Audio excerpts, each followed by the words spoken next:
Comment compartimenter sa vie privée et sa vie professionnelle?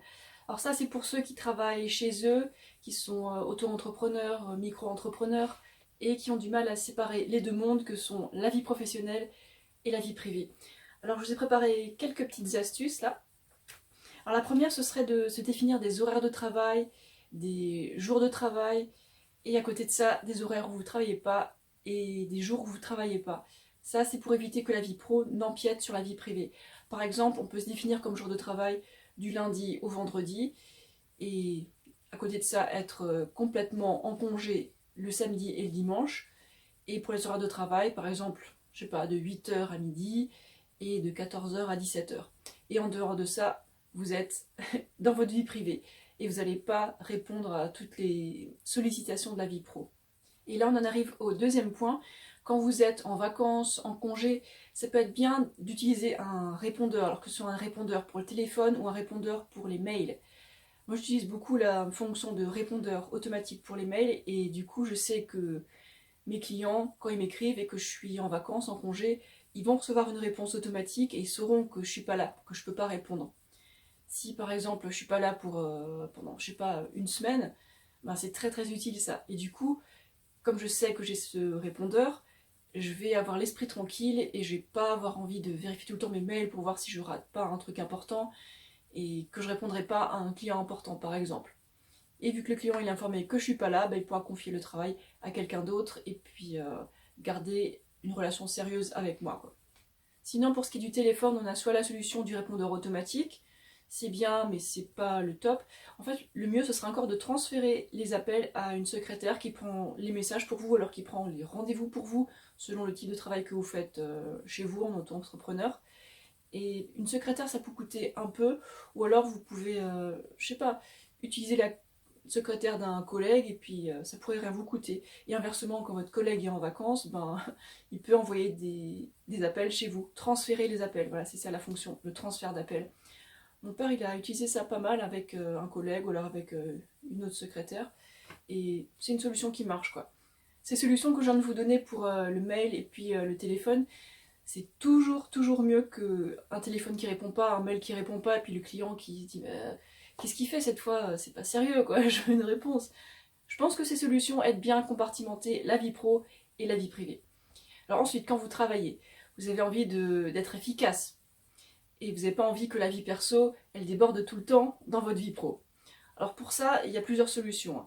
Ce que vous pouvez faire, c'est au lieu de travailler dans le salon, ce qui peut poser problème si vous avez, je sais pas, des jeunes enfants, alors des animaux domestiques un peu chiants. Ce qui peut être bien, c'est d'utiliser un bureau rien que pour vous, ou alors un bureau avec d'autres collègues qui vont pas vous déranger. Alors soit vous avez une chambre, une salle spéciale chez vous, où vous pouvez vous isoler pour bosser pendant, je sais pas, la matinée ou l'après-midi, soit vous vous louez carrément un bureau qui est à l'extérieur de chez vous, si c'est une solution qui est mieux pour vous. Vous pouvez aussi partager un bureau avec des personnes que vous connaissez pas forcément. Du coup, vous partagez les frais de loyer pour le bureau et comme ça, vous pouvez tranquillement travailler sans être interrompu. Vous pouvez répondre à des appels et puis bien vous concentrer sur ce que vous faites au travail, bien séparer de la vie perso et ça, c'est une bonne solution. Je connais des gens qui font ça. Après, pour ma part, je préfère bosser dans ma chambre. Et du coup, pour que ça marche, je demande à ma famille ou aux gens qui sont avec moi d'éviter de me déranger pendant que je suis en train de travailler, par exemple pendant la matinée ou alors pendant l'après-midi. Et quand je travaille pas, je leur dis ah c'est bon, tu peux me déranger, je fais rien de spécial aujourd'hui, voilà, on est cool. Et je laisse la porte ouverte. Alors que si je travaille, voilà, j'ai fermé la porte. Donc moi je vous déconseillerais de travailler dans le salon ou alors dans une pièce commune, à moins que vous ne viviez seul, parce que si vous vivez avec des gens, votre famille, et puis des gens qui passent tout le temps, ça vous déconcentrez, vous ne pourrez pas travailler super à fond et vous risquez de faire des bêtises dans votre travail. Par exemple, je sais pas, si vous avez un animal domestique qui saute tout le temps sur le bureau et qui risque de casser vos affaires, de mettre, je sais pas, des traces de pattes sales sur vos papiers, des trucs comme ça, c'est pas génial quoi. Donc si vous avez des animaux domestiques, bah, nourrissez-les bien avant et puis gérez ça avec eux quoi, selon le cas. Et bah s'il y a des enfants, bah, et s'ils sont très jeunes, ça va être difficile de leur expliquer, écoute, faut pas me déranger quand je fais ça. Bah, les enfants, ils ont des besoins sur le moment et voilà, faut s'organiser pour bien compartimenter. Alors ce qu'on peut faire pour faciliter la communication avec les proches, c'est de faire par exemple une pause toutes les heures ou alors toutes les 2 heures, et c'est à ce moment-là que vous pourrez parler des trucs importants de la vie avec votre famille et puis vos êtres proches, quoi.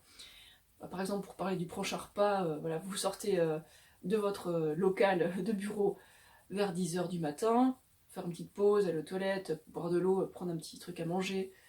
Voilà, et puis comme ça, vous pourrez voir les autres membres de la famille qui sont peut-être chez vous, et puis communiquer à ce moment-là. Et puis après, une fois que vous revenez dans votre bureau, vous fermez la porte, et c'est de nouveau stop, plus de communication jusqu'à midi, quoi. Sauf urgence, évidemment. Hein. Ensuite, astuce suivante, à propos de la communication. Alors pour certaines personnes, ça peut être une bonne idée d'avoir un numéro de téléphone privé et un numéro de téléphone pro. Comme ça, quand c'est pas l'heure de travailler, quand c'est, je sais pas, le soir, le congé, tout ça, on peut laisser le téléphone du travail au travail, et puis que emporter le téléphone qui sert pour les amis et la famille, quoi. Et pareil pour les mails, on peut avoir une adresse mail différente pour la vie privée et la vie pro. C'est possible, moi j'ai 3 adresses email différentes et je m'en sers comme ça, quoi. Ça peut être une bonne manière de se forcer à compartimenter vie pro et vie privée, quoi. Ou alors si vous travaillez dans un bureau qui n'est pas du tout chez vous, vous pouvez convenir avec vos êtres chers qu'à 10 h du matin, pile, à l'heure de la pause, là vous serez disponible pour un appel rapide ou alors vérifier vos SMS et tout ça. Pareil pour l'après-midi, vous pouvez dire qu'en milieu d'après-midi, je sais pas, vers 15 h 30, vous allez vérifier vos appels et tout ça. Et en dehors de ces plages d'horaire, vous allez être concentré sur le travail et vous n'allez pas répondre aux mails privés. Après, en cas d'urgence, je pense que c'est quand même une bonne idée de donner son numéro pro à son conjoint, hein, on sait jamais. Ensuite, j'ai une dernière astuce pour ceux qui ont du mal à se mettre en condition pour travailler alors qu'ils sont dans un environnement privé. Alors comme je l'ai dit, il y a l'astuce du bureau et de fermer la porte, mais il y a encore autre chose que certaines personnes font. Moi je le fais quasiment jamais, mais ça marche bien pour certaines personnes. Et cette astuce, c'est de se mettre vraiment en habit de travail quand on se met au bureau. Même s'il n'y a personne qui vient, même s'il n'y a pas de clients ou alors, du public qui vient chez vous, ça peut être bien d'être dans une tenue de travail sérieuse, je veux dire, pas un pyjama. Moi, l'aspect pyjama, ça me va très bien, mais pour certaines autres personnes, ça aide pas à se mettre en condition pour se sentir sérieux, se sentir professionnel. Donc, essayez cette astuce et vous m'en direz des nouvelles, quoi. Et si vous aimez pas les habits de travail qui serrent, qui sont pas confortables, vous pouvez faire comme moi, c'est quand même passer à la salle de bain le matin pour se laver, et puis après enfiler des vêtements confortables, mais pas un pyjama, quoi. Ok, on arrive à la fin de cette vidéo qui vous donne des idées pour placer des limites, pour bien compartimenter vie pro et vie privée. Les limites, c'est important. Je pense que la modération, dans bien des cas, ça fonctionne pas. Parce qu'en fait, le concept de modération, c'est la porte ouverte à l'abus. Pour réussir ce qu'on entreprend, c'est important d'avoir des limites et pas de la modération. Hein. Voilà. Donc c'était mes idées, j'espère que ça vous a plu. N'oubliez pas de laisser un pouce vers le haut si ça vous a aidé. Et pensez à vous abonner et ciao!